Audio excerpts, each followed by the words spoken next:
And I just want to go ahead and make sure that you've got multiple ways to receive warnings as we get into late this afternoon and evening. If there are warnings, we'll likely have a tornado watch that goes up over the next couple of hours. It is an alert day, which means the weather could become serious or life-threatening.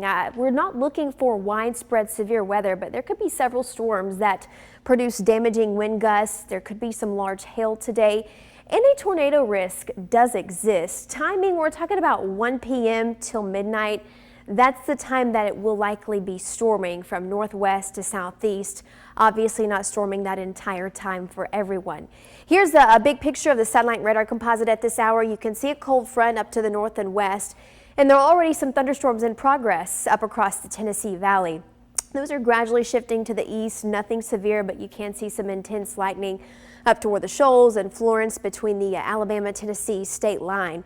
Here's our radar. You can see scanning, and there's a few showers down toward Greene and Hale County, but we've got nothing at this hour. I really think that we start to see storms move in closer to, I'd say, between 2 and 4 p.m. And so that could mean some very heavy rain getting home from work, getting home from school this afternoon and evening. I know that there are already some schools that are announcing arrival or announcing early dismissal. Here's what the severe weather risk map looks like. We've still got the enhanced risk covering west central Alabama. That is a level 3 out of 5. We've got a lot of wind shear today, and we are going to have an unstable air mass, especially through the early evening hours before nighttime. And so it's possible that some storms do rotate. Really, my eyes are focused down here toward west central Alabama. And when we look at some of our products, it looks like the greater tornado threat is going to be down to the south and west. Obviously, no, it's not advised to get too fixated on this map and these colors because the threat exists for everyone. It's just more likely for some areas. This map, understand that the tornado threat is conditional. And if you look at the legend here, this gives you the information you need to know. A tornado is possible today. It is not guaranteed. And if a tornado were to develop, the greatest strength would be EF2. That doesn't mean that we're going to have violent long track tornadoes today, but you do need to understand that that threat is on the table. It is still pretty isolated, at least for most of the state.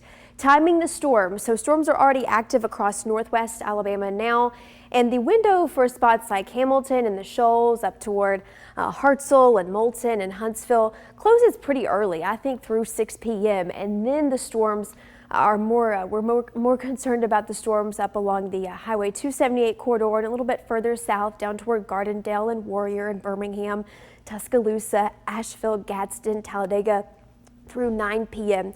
The later it gets into tonight, those storms are going to shift much further south, and obviously the threat will end to the north but will still exist further south as the cold front is working south through tonight. And so it is going to be storming through midnight, but the severe threat should end by then, if not a little bit earlier. So let's look at the future track here. Storms moving in from the west through the afternoon, and I'll be here watching these after midday. There will be a tornado threat through the early afternoon, especially when we've still got the air very unstable and some wind shear. We'll be watching these closely, especially if they start to look a little bit more discreet and they're not in a formal line.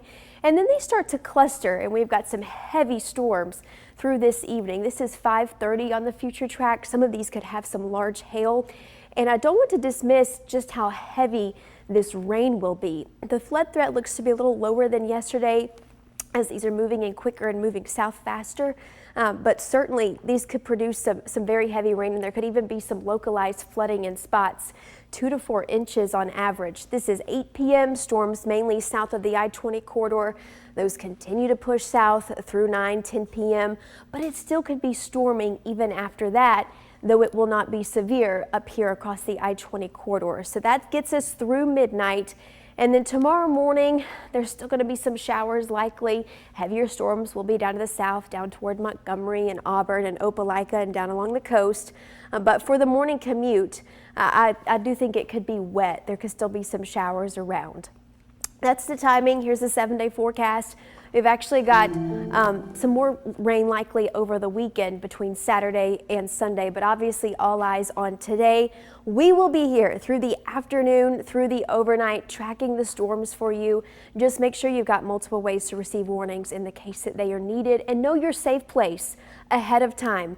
Most of us will get through this without a warning, but if there was a warning, make sure that you've got a place in mind of where you would get to quickly. That's your 7-day forecast.